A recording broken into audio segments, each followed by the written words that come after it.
El canal del Congreso presenta.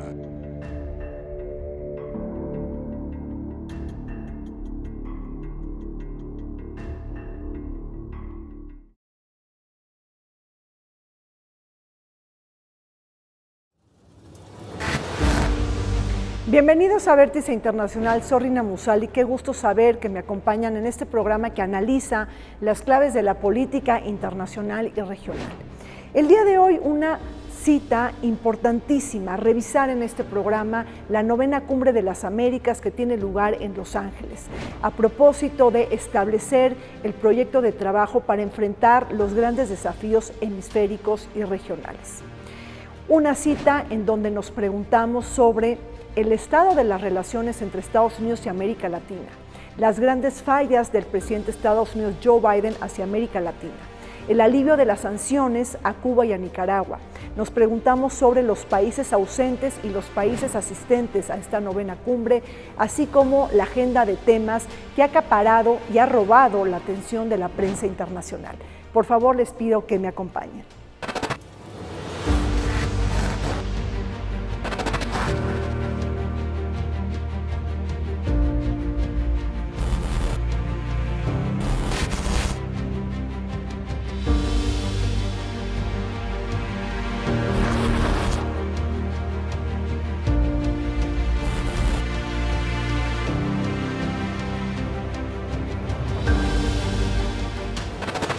Las cumbres de las Américas se celebran cada 3 o 4 años en diferentes países del continente para dialogar, concertar y evaluar el estado de las relaciones interamericanas. La Cumbre de las Américas, que se celebra en Los Ángeles, tendrá una edición especial no solo para reivindicar el espíritu de las democracias, promover el desarrollo económico y concertar sobre los flujos irregulares de la migración, después del peor shock económico y sanitario de los últimos 100 años, sino para advertir los riesgos y desafíos descomunales que enfrenta América Latina bajo la guerra Rusia-Ucrania. Altos precios de las materias primas, inflación galopante, pobreza e inseguridad alimentaria, así como la disrupción de las cadenas de suministro a nivel global que han tenido profundas consecuencias en el orden hemisférico.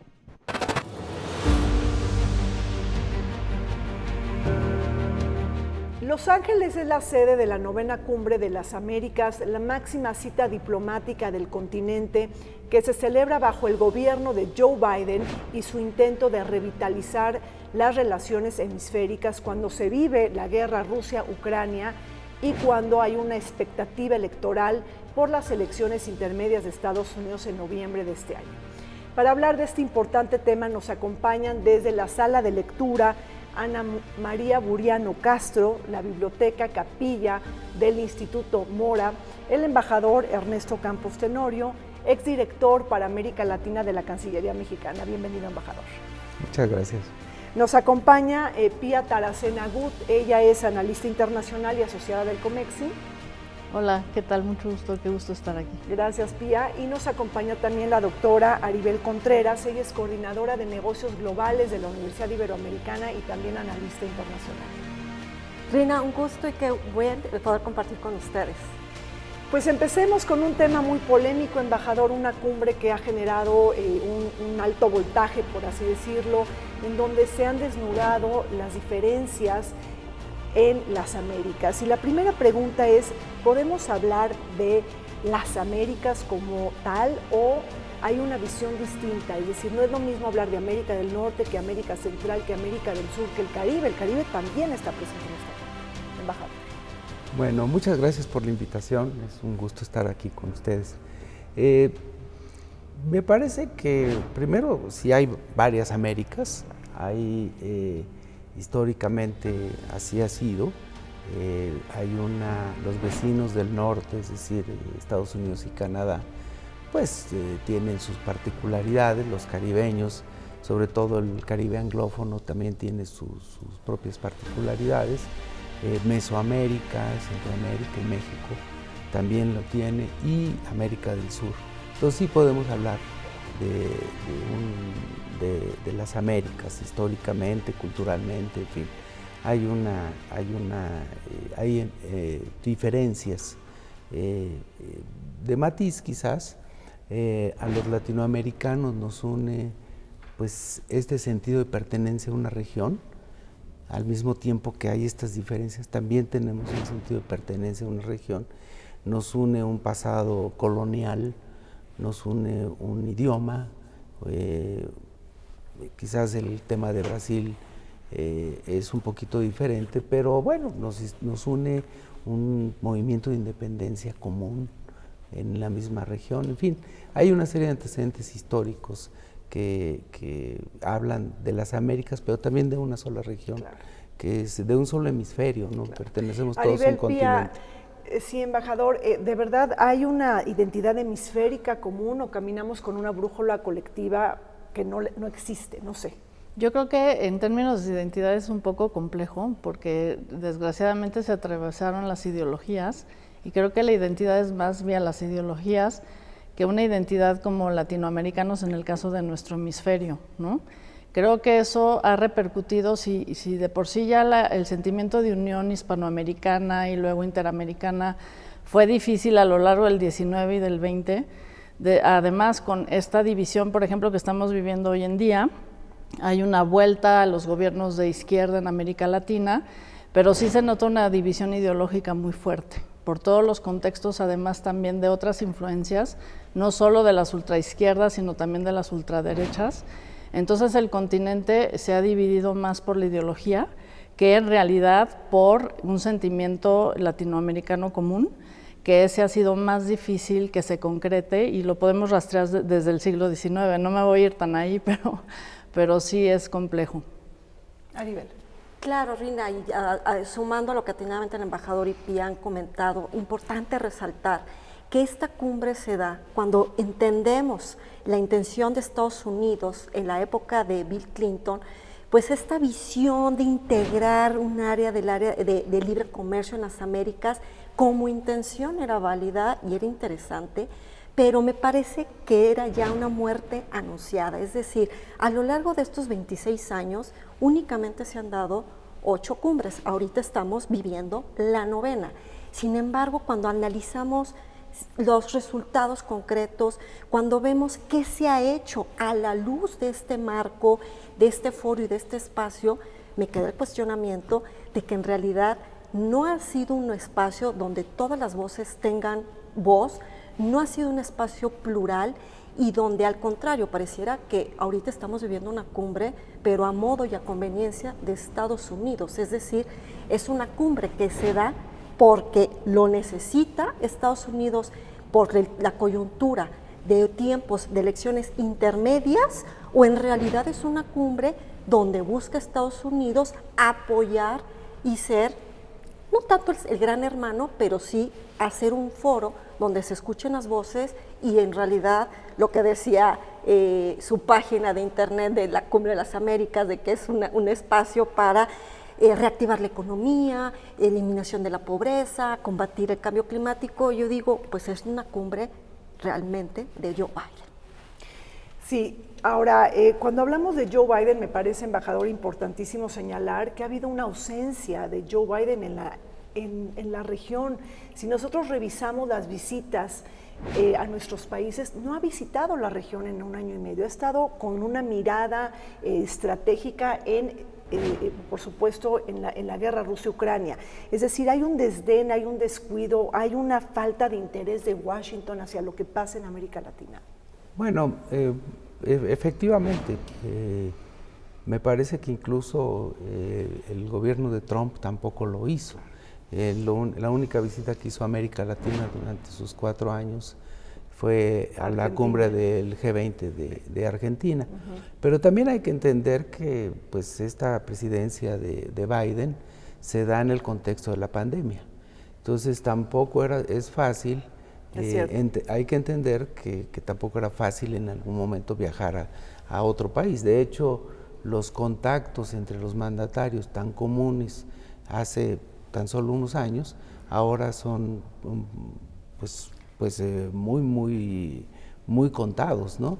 Nuestro propio presidente pues ha viajado muy poco, yo creo que también un poco por convicción, pero también en este contexto de la pandemia. Claro, pero por ejemplo, Estados Unidos ha dado mucho menos vacunas a América Latina que Rusia y China, y yo creo que los vacíos se ocupan en la política global. Hay varias embajadas de Estados Unidos en América Latina que están acéfalas, Pía. Sí, yo creo que sí es una falta de interés en términos generales, quizá justo por este giro de América Latina, perdón que insista, a las izquierdas.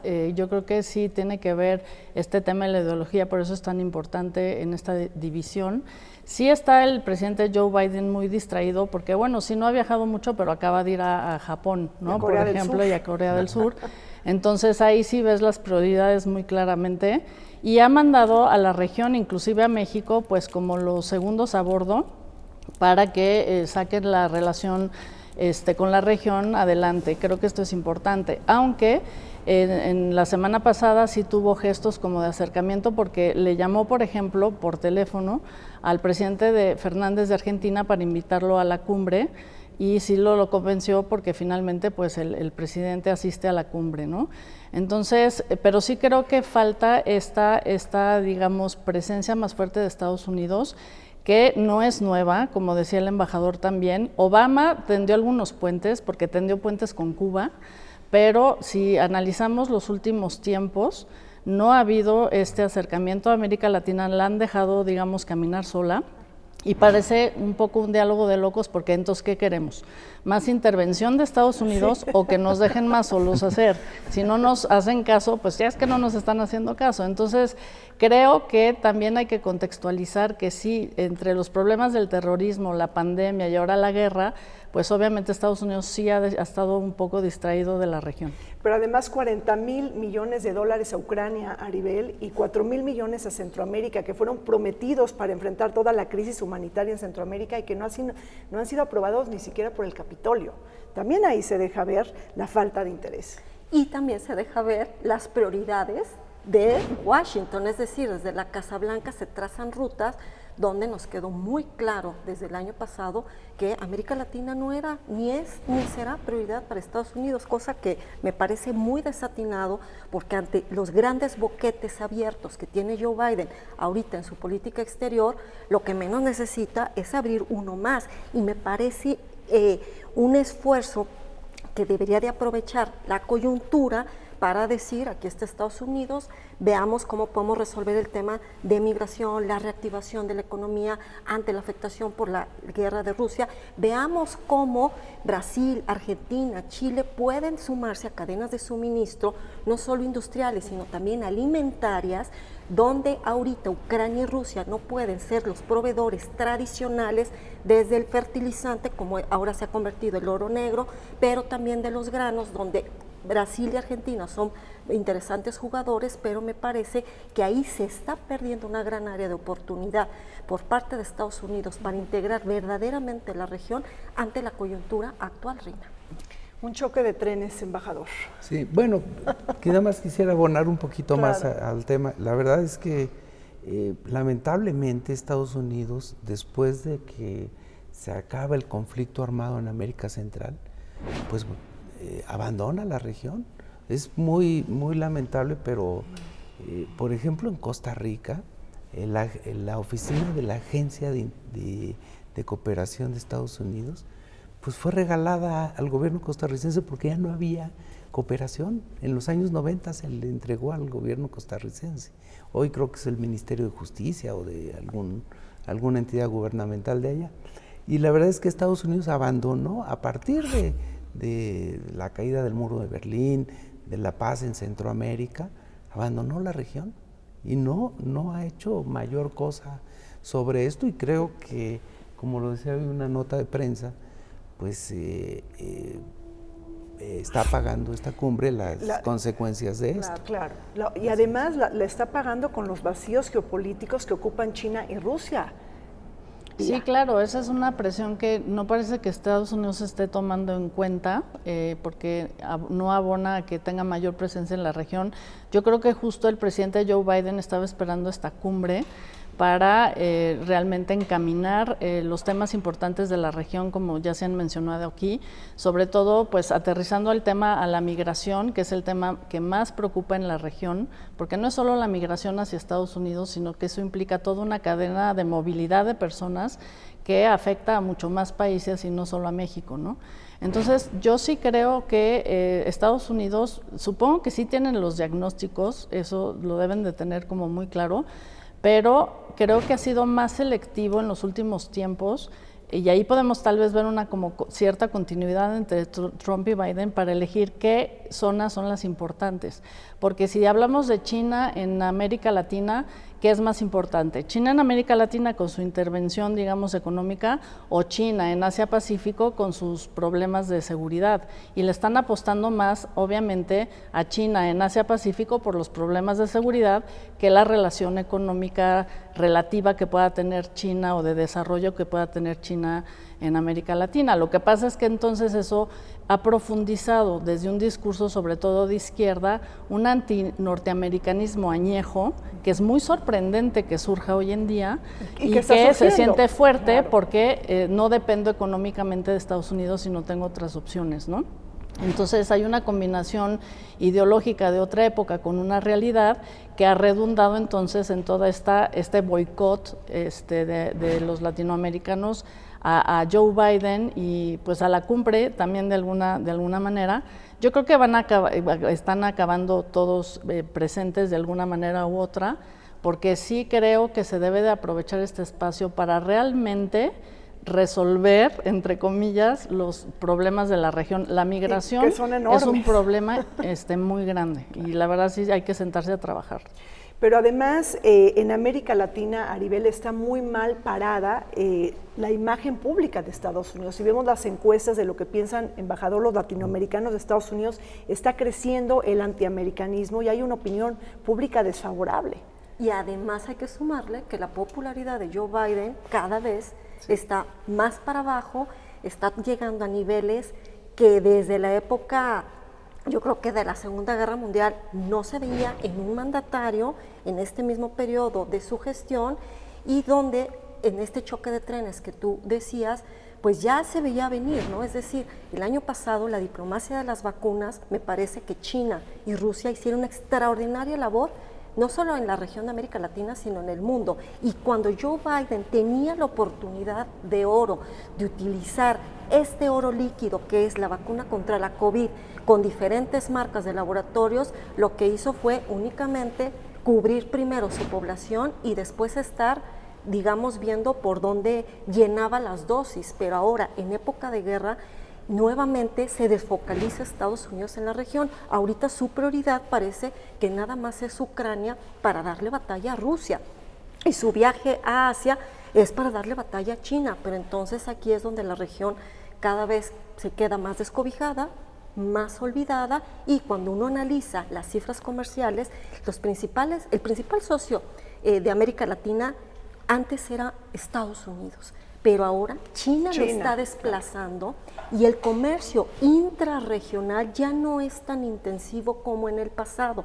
Y yo creo que Joe Biden se quedó en el momento que él era vicepresidente y le ha costado mucho trabajo entender que la realidad de ahora, esta coyuntura a la que él se enfrenta en calidad de mandatario, ya no es la del pasado. Está dándole también espacio a su gran rival político que es Donald Trump, pero también estamos viendo una América Latina, como decían, el avance de las izquierdas, donde en pocos meses tenemos elecciones en Brasil y donde también vamos a tener un Lula da Silva. Entonces, estamos visualizando que América Latina no es la misma región que se tenía en la época cuando él era vicepresidente, ni tampoco la época cuando se creó la Cumbre de las Américas. Entonces, la Cumbre de las Américas es la que se tiene que adaptar, no los países, a las prioridades de Estados Unidos. Interesantísimo, Aribel, lo que dices de 33 países de la CELAC, que es la Comunidad Económica de América Latina y el Caribe, 23 son de izquierda, embajador. Entonces tenemos un panorama, un sentimiento político, un termómetro político muy distinto en las Américas. Pero yo creo que de todo lo que han dicho se desprende una pregunta fundamental. ¿Qué va a hacer Joe Biden para cortejar a los países latinoamericanos en aras de que se conviertan sus aliados políticos en un momento de guerra? porque Estados Unidos necesita también América Latina como aliado geopolítico.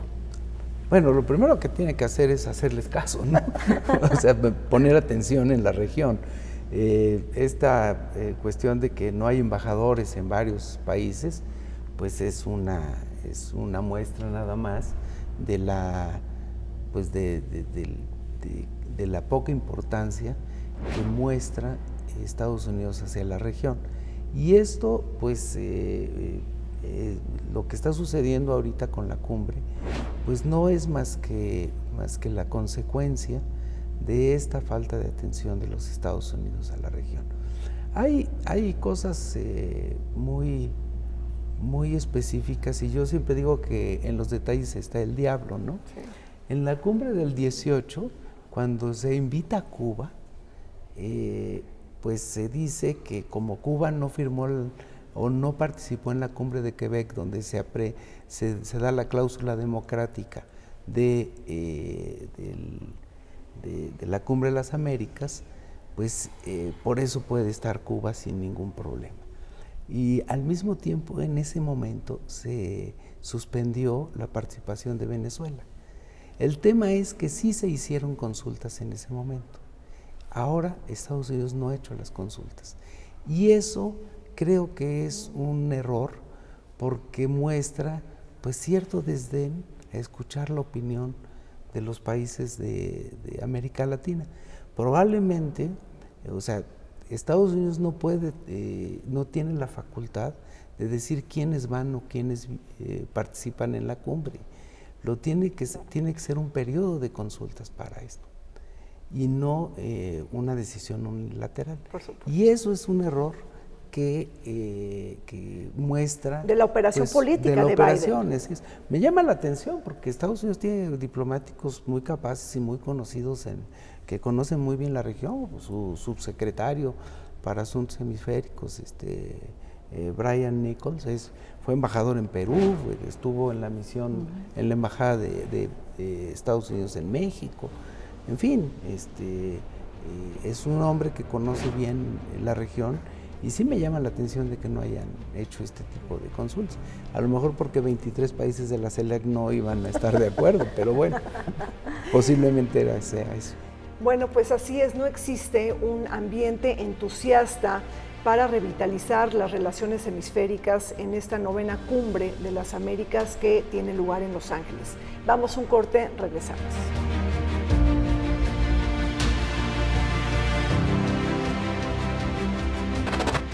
La 9ª cumbre de las Américas cita a los jefes de Estado y de Gobierno del hemisferio en Los Ángeles en un ambiente tenso y distinto al que prevaleció en 2018. Pandemia, recesión y el efecto Trump han distanciado a Washington de América Latina, e inclusive Beijing y Moscú se han acercado. Bajo la incertidumbre económica y social, la cumbre ofrece un espacio para estrechar vínculos y reducir brechas, así como negociar acuerdos de interés regional. Dependerá de la voluntad política de los liderazgos presentes aprovechar esta cumbre para beneficiar a los ciudadanos de todo el hemisferio y utilizar la política exterior como una palanca para promover el desarrollo.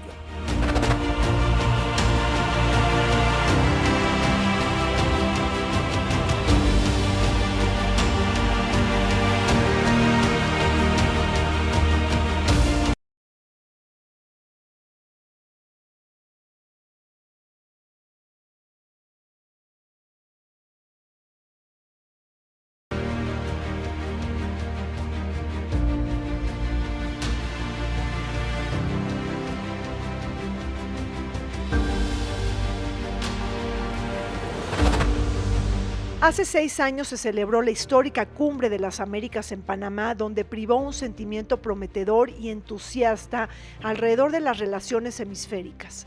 Atestiguábamos la normalización de las relaciones diplomáticas entre Estados Unidos y Cuba, un escenario que cambió abruptamente cuando llegó Donald Trump a la Casa Blanca, el expresidente que impuso una política del gran garrote, desfundando el legado de Barack Obama bajo la política del deshielo con la isla tras 50 años de desencuentros. Después de este giro que no fue sostenido en el tiempo, las relaciones interamericanas vuelven a presentar dilemas y conflictos. el presidente Andrés Manuel López Obrador, junto con otros presidentes de la región, condicionaron su asistencia a la cumbre si Estados Unidos excluía a Cuba, Venezuela y Nicaragua. Continuamos comentando sobre la 9ª Cumbre de las Américas que tiene lugar en Los Ángeles, la cita diplomática y política más importante del hemisferio. Pía, ¿habrá propuestas y acuerdos en esta cumbre o será una plataforma de quejas y lamentos? A ver, yo creo que es una oportunidad para todos. Primero para el presidente Joe Biden para construir un liderazgo que hemos comentado aquí que está ausente de la cumbre, pero tiene que ver mucho cómo articulen los temas que obviamente se han ido discutiendo porque la cumbre no es que lleguen los jefes de Estado y ya, ¿no? Hay todo un proceso anterior de una coordinación que existe para asentar la cumbre, se discuten los temas entre los países, eso se ha estado trabajando. Y creo que también es una oportunidad entonces para trabajar conjuntamente los temas importantes de los dos puntos de vista. No solo lo que Estados Unidos quiera sobre el tema de migración y qué quiere que hagan los demás países, sino qué pueden hacer los otros países. Y sobre todo, yo creo que me voy a centrar más en Joe Biden, debe de construir su liderazgo hacia América Latina, en el sentido que pueda construir, más que ayudar a seguir esta polarización, en el sentido que las propuestas tengan que ser muy innovadoras, sobre todo en el tema de migración, cómo fortalecer las instituciones que existen regionales para también regionalizar más, vaya la redundancia, el tema.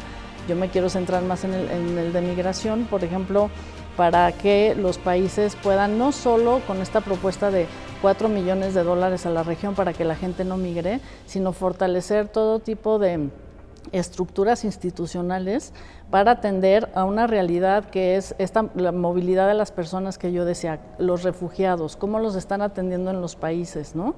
Entonces sí es una oportunidad de oro para Joe Biden de construir ese liderazgo, pero obviamente América Latina también ahí le tiene que decir a Estados Unidos, yo puedo cooperar hasta aquí, tú cómo me vas a ayudar, no me gusta mucho la palabra, pero para fortalecer una mirada regional, creo que ahí está la clave de los problemas que tenemos en el hemisferio. Pero tenemos niveles récord de migrantes en la frontera junto a Estados Unidos y a Canadá, y eso presiona políticamente a Joe Biden. ¿Puede perder las elecciones intermedias de noviembre, embajador, por ese asunto?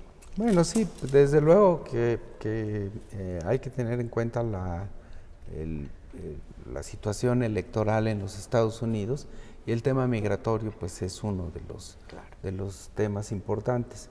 Pero yo creo que también ahí hay otros problemas asociados y que deben de tratarse pues en esta cumbre.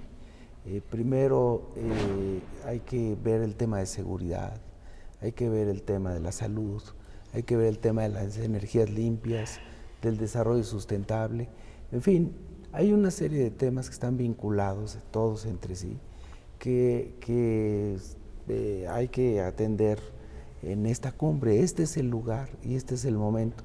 Y es por ello muy lamentable que que el debate sea entre quienes asisten y quienes no, mientras que deberían el debate estar en estos temas centrales. Hay otros más, pero en estos temas que pues son la agenda propia de la cumbre. Y que América Latina está viviendo la segunda década perdida de América Latina, es decir, ahí tendríamos que tener la mirada estratégica de nuestros países a nivel.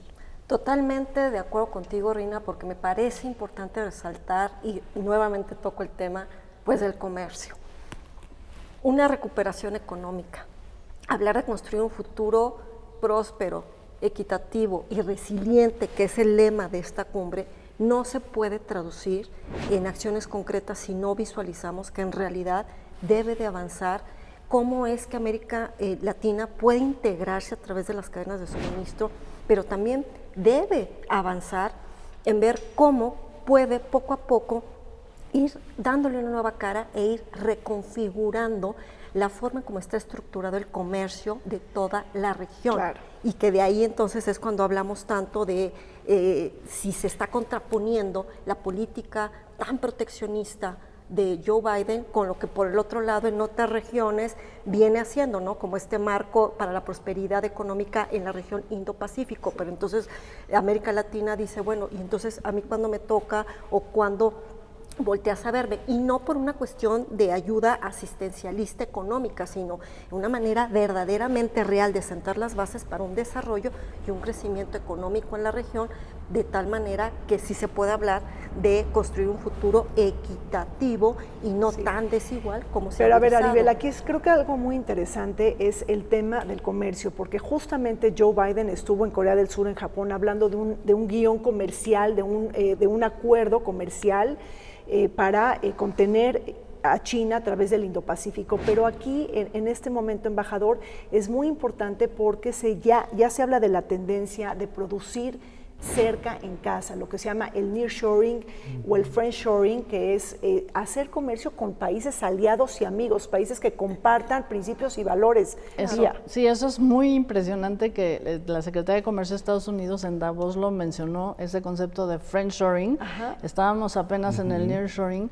Ya no solo es que esté cerca, en el offshoring, y luego nearshoring y ahora el allishoring. Y es que ya no solo es que estés cerca, que seas amigo, aliado y que compartas valores. Y si estamos diciendo que en la región hay una nueva izquierda que recupera el discurso anti-norteamericano, que le hace un boicot a Joe Biden, no está siendo muy amigo tampoco, porque aquí como que nos hemos ido más a criticar a Joe Biden, pero todo este asunto de traer a las inversiones que están en China a lugares cerca, también te están pidiendo que seas amigo y aliado, que compartas valores. O sea, que seas país democrático. Que seas país democrático, claro. Y creo que ese es un punto muy importante que va a usar Joe Biden. Yo no veo mal, como tal vez interpreté mal a Aribel, que dijera, es que es la cumbre de Joe Biden. Sí, qué bueno, porque él tiene que establecer un liderazgo, porque te va a poner los puntos sobre las IES de, a ver, ¿quieres que yo vaya y lleve mis inversiones ahí? Tienes que ser amigo y aliado. ¿Y qué quiere decir eso?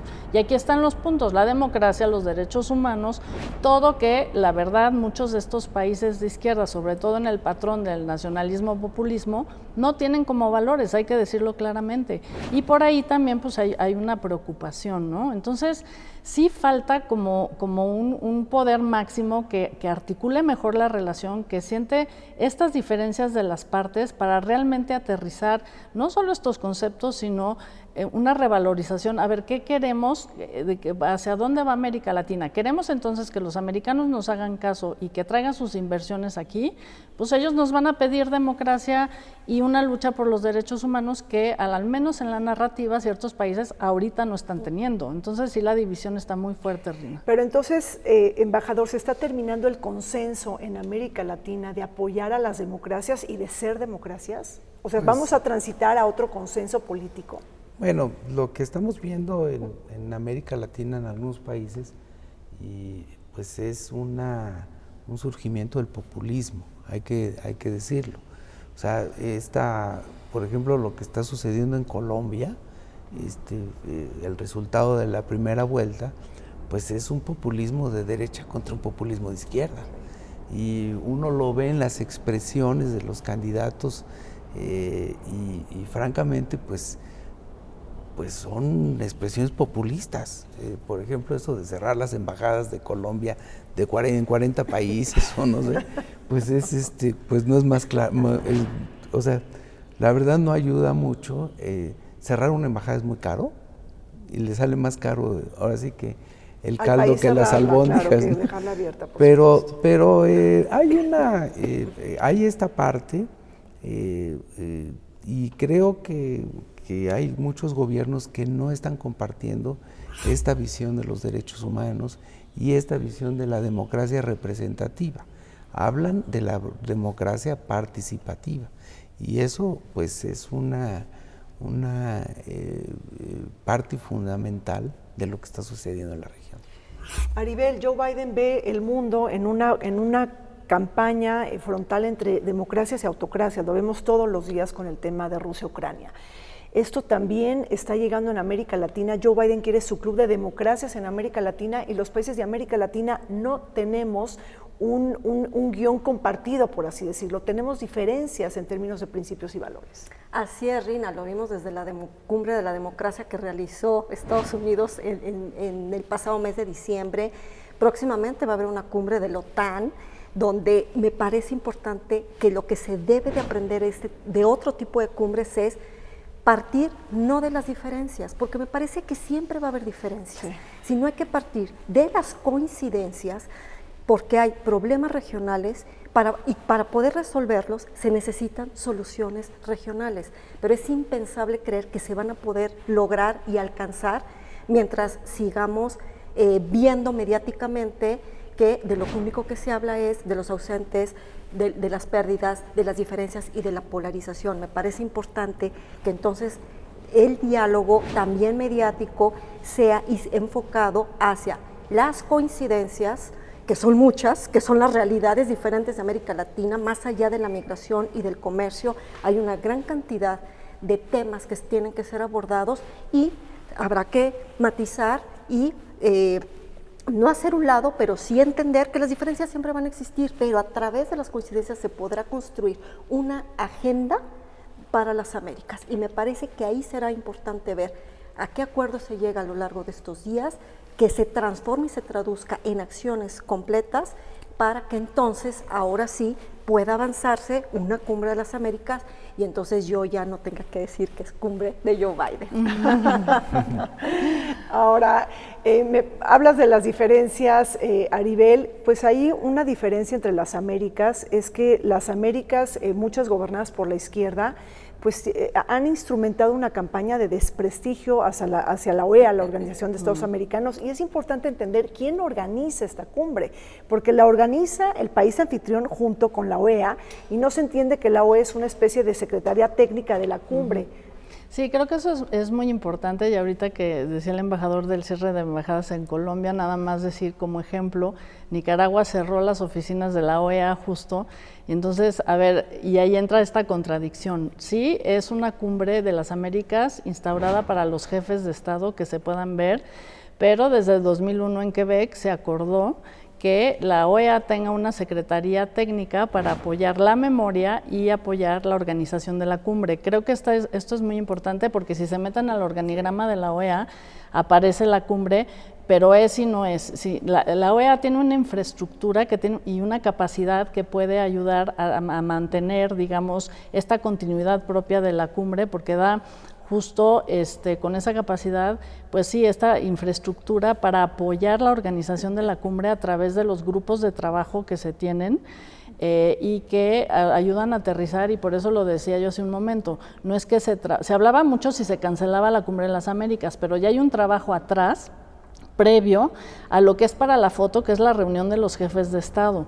Todo el trabajo se hace a otros niveles y se hace en este marco entonces de la OEA. Y entonces ahí venía la confusión de si es parte o no, porque entonces si eres un país que no estás en la OEA, como Cuba o como Nicaragua, o como Venezuela, que dijo que sí iba a salir y no se acaba de salir, pues te invitan o no, ¿no? Entonces, la organiza la parte técnica y de infraestructura, apoya la OEA, pero en realidad al país anfitrión es al que le toca, y por eso en este caso es Joe Biden, que por cierto, eso lo había planteado Donald Trump, que no fue a la última cumbre además, pero que acepta que sea en Estados Unidos. Esto es muy interesante, me voy a desviar un poquito nada más para comentar que la primera cumbre la organiza Bill Clinton en Miami, y le toca otra vez a un demócrata, a Joe Biden, ¿no?, organizar la cumbre en Estados Unidos. Eso no había pasado, pero qué diferencia de organización. Entonces,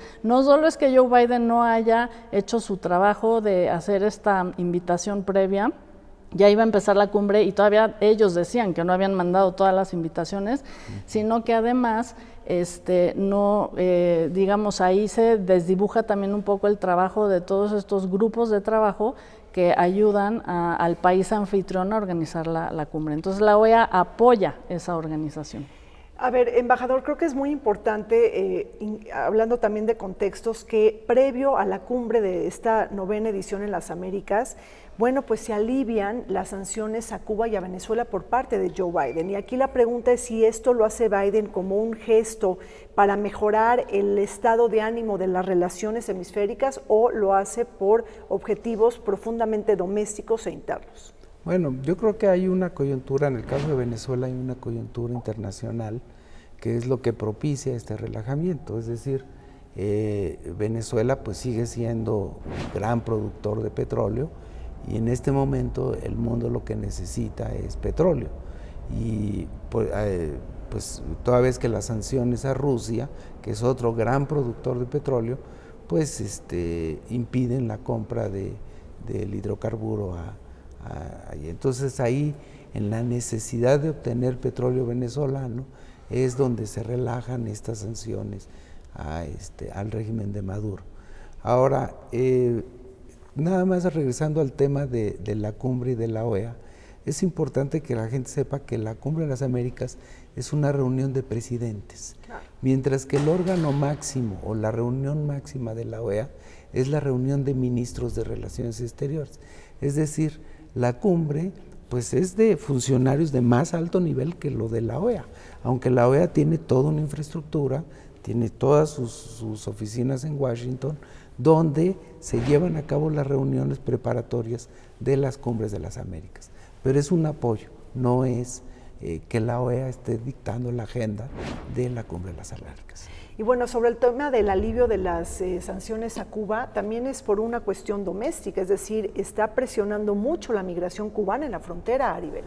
Así es, por décadas hemos visto que la comunidad cubana dentro de Estados Unidos cada vez tiene mucho mayor influencia y en un año electoral, es decir, de elecciones intermedias en Estados Unidos, estamos viendo que parece que entonces la agenda legislativa es la que marca la agenda doméstica de Estados Unidos y por lo tanto tiene un impacto directo e indirecto en la agenda de política exterior de quien ocupe y sea inquilino de la Casa Blanca. Entonces me parece importante y bueno que lo resaltas de cómo esta, digamos, nueva relación que pareciera que estaba en un estatus de fantasma y que ahora nuevamente se plantea sobre cómo puede ser el relajamiento de sanciones de Cuba y hacia Venezuela, nuevamente se ponen sobre la mesa, pero coincidentemente en un año de elecciones intermedias donde cada vez estamos más cerca de ver que Joe Biden perderá escaños dentro de lo que es la Cámara de Representantes y en el Senado, y donde eso no le va a beneficiar,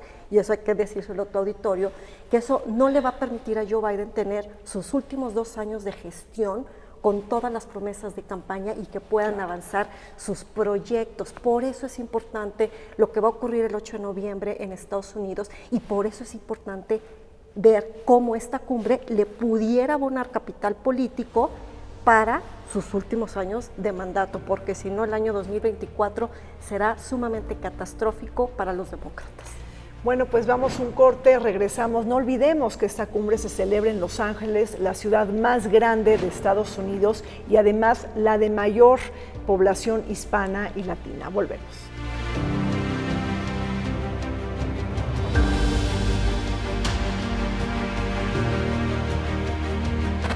El presidente de Estados Unidos, Joe Biden, no ha visitado los países de América Latina.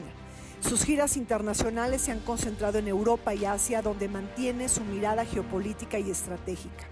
Su última visita al exterior la realizó para visitar Corea del Sur y Japón, a propósito de establecer la iniciativa económica para la prosperidad del Indo-Pacífico y robustecer el cuadrilátero, la alianza entre Estados Unidos, Japón, India y Australia, en su estrategia de contención hacia China.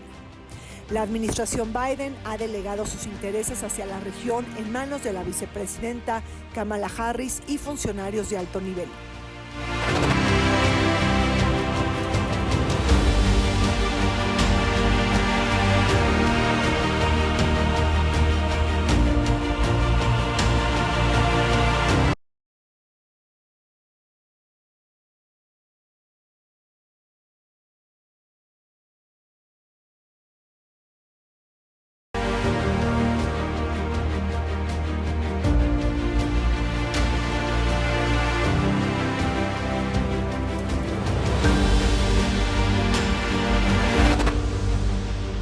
Joe Biden enfrenta grandes desafíos al interior de Estados Unidos.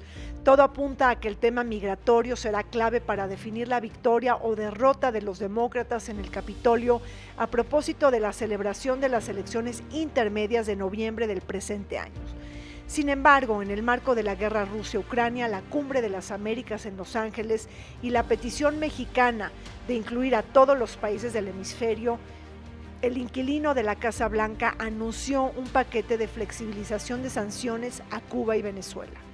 Para el caso venezolano, el presidente de Estados Unidos ha relajado las sanciones a cambio de regresar a la mesa de negociaciones entre el gobierno y la oposición y ante la necesaria diversificación de la proveeduría energética de la Unión Europea frente a Moscú. Estamos de regreso comentando sobre la Cumbre de las Américas en Los Ángeles, una cita que no ha escapado a los tormentos, a la polémica y a las grandes divisiones. Embajador, Joe Biden se anota un gol diplomático cuando puede subir a la cumbre a Jair Bolsonaro, Brasil, la primera economía de América Latina. ¿Cómo convencieron al presidente de Brasil? Bueno, en primer lugar, la relación entre Estados Unidos y Brasil durante la administración de Biden y de Bolsonaro, pues no había sido la mejor, por decirlo de alguna manera, y me parece que pues ahí se anotan un triunfo los dos, porque hay que tener en cuenta el contexto electoral en Brasil y el hecho de que Estados Unidos le haya dado trato tan preferencial a Brasil para que asista a la cumbre, pues sin duda es un punto a favor de Bolsonaro en el contexto electoral. Y creo que también para Biden es una buena noticia porque pues es la economía más grande de América Latina, el país más poblado en América Latina. Así es que pues es un ganar-ganar. Ahí los dos salieron bien y creo que van a tener una buena entrevista. Y es que si no va la primera economía de América Latina, imagínate, Pía, las municiones del Partido Republicano en un año electoral. Pero el tema del Caribe, no va a Venezuela, no va a Nicaragua, no va a Cuba. El tema del Caribe está muy relacionado con Venezuela. ¿Cómo actúan, cómo se comportan diplomáticamente el Caribe frente a la Bueno, Cuba? eso ha sido muy interesante porque primero muchos habían dicho que no iban y después 13 países caribeños dijeron que sí iban a la cumbre. Entonces ahí también hubo un cambio. Entonces quizá lo que no vemos tan abiertamente es que tal vez Joe Biden y su equipo no hicieron las cosas pues bien o con mucho sensacionalismo, pero a cuentagotas sí han ido cambiando la decisión original de algunos. Incluso, por ejemplo, la presidenta de Honduras, Xiomara, había dicho que no iban que estaban de acuerdo que se tenía que invitar a todos, pero que sí va, ¿no? Entonces, creo que finalmente, de alguna manera, sí el gigante Estados Unidos ha encontrado una forma de presionar para lograr que no sea una cumbre que sea una cumbre hasta cierto punto exitosa. Creo que el cambio de posición de Bolsonaro y de Fernández fue muy importante, en el sentido que además va a haber bilaterales. Creo que el presidente Fernández va a ir en el segundo semestre del año a tener una bilateral con Joe Biden. Esa ha sido la promesa importante que yo creo que también faltó para el caso mexicano, ¿no? Eso llama mucho la atención, que no haya habido esa promesa de una bilateral que hace falta. Se han visto los presidentes, pero en la trilateral, pero no una bilateral. Entonces, yo no sé si esa tardanza que tuvo el presidente mexicano fue porque esperaba una llamada así para su decisión, ¿no? Claro. Entonces, creo que los países caribeños, pues sí, a la mera hora dijeron, no, pues mejor sí hay que ir, y eso, a ver qué logramos sacar de la asistencia, ¿no? Aribel, México le impone una cortapisa a Joe Biden, pide la inclusión de todos los países del hemisferio y condiciona su participación. Los analistas internacionales hemos señalado en algún momento que los estudiosos de la política exterior, subrayar la independencia y la no subordinación a Estados Unidos sigue dando réditos políticos al presidente. Sin duda alguna, pues ha sido una posición sumamente polémica, no solamente al interior de México, sino a nivel regional e internacional. Me parece importante resaltar que lo importante ahora, valga la redundancia, es enfocarnos hacia cómo es que Estados Unidos y México podrán seguir fortaleciendo una agenda bilateral a la luz de esta controversia y de estas diferencias. Es decir, me parece que habrá que poner sobre la mesa que la relación México-Estados Unidos es mucho más fuerte, significa mucho más allá de diferencias, pero de similitudes, pero de construir, de compartir una frontera, problemas, soluciones, un acuerdo trilateral que significa y simboliza mucho más que desencuentros y esta situación que se ha generado en cuanto a la situación de la postura de México. Se vale discernir, pero también se vale conciliar, avanzar y sobre todo fortalecer una agenda bilateral donde me parece importante resaltar que la narrativa ha cambiado, es decir, ya no solo México y no solo América Latina necesita de Estados Unidos, sino me parece que hay que darle un giro de que ahora la mirada es que también Estados Unidos necesita de México y de toda la región. Además, embajador, que se sienten a conversar de cara a cara Joe Biden y López Obrador en la Cumbre de las Américas, pues es un ganar para todos los países de América Latina.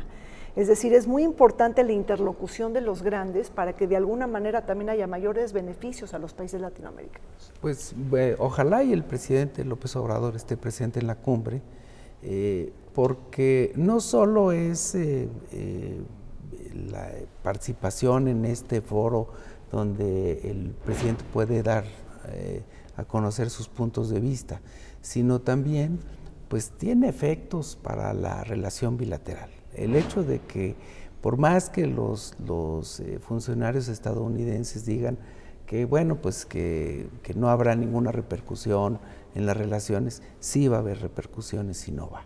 Y eso hay que tenerlo claro. Así. En segundo lugar, también el presidente puede tener otro tipo de reuniones con un montón de mandatarios de la región, pues es una oportunidad única. Y hay, en el contexto de estas cumbres, de estas reuniones, se dan una serie de acuerdos bilaterales con numerosos países, que es una muy buena oportunidad que el presidente no debe de desaprovechar. Sí, yo estoy totalmente de acuerdo porque creo que la idea de que asistan todos no es una mala idea, creo que es lo que debe de ser. Entonces, con la presencia del presidente puede utilizar estas reuniones para avanzar esa nueva estructura como que quiere proponer, digamos, de relación de todo el hemisferio, ya no solo con América Latina. Entonces yo creo que son oportunidades que se deben de aprovechar, que son muy importantes y que, pero bueno, finalmente sí está el problema de cómo me desdigo de todo lo que he dicho. En ese sentido, pues sí, ahí hay un reto para México, porque el presidente habla en voz de México, y sobre todo a mí lo que me preocupa es algo que no se puede dejar que parezca, porque Venezuela y Nicaragua dijeron que ya no iban, que la posición siga siendo para que Cuba vaya. México no nada más el presidente debe de trabajar para que Cuba vaya, debe de trabajar para una idea de hemisférica que es mucho más importante y que pueda abonar mucho más a este acercamiento, recuperando un poco el sueño de Simón Bolívar y Lucas Alamán de una unión de la región. Bueno, pues muchísimas gracias al embajador Ernesto Campos Tenorio, a Aribel Contreras y también a Pía Taracena Gut por este encuentro. Y bueno, pues ojalá y esta Cumbre de las Américas tome acuerdos, genere consensos y que no se convierta en una carta de buenas intenciones. Muchísimas gracias por su participación. Muchísimas gracias. Muchas gracias. Gracias por la invitación.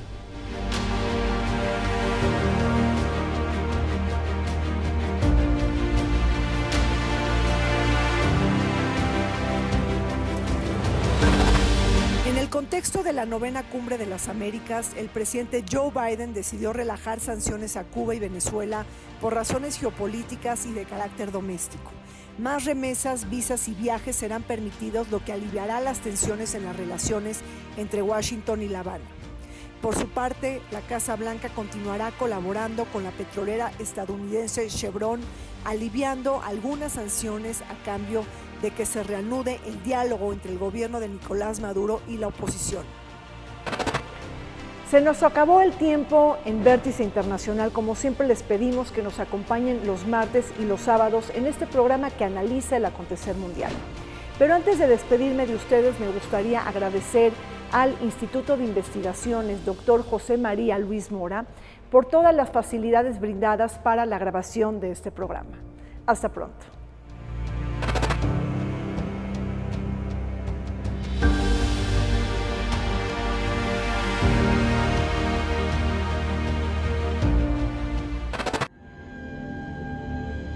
El canal del Congreso presentó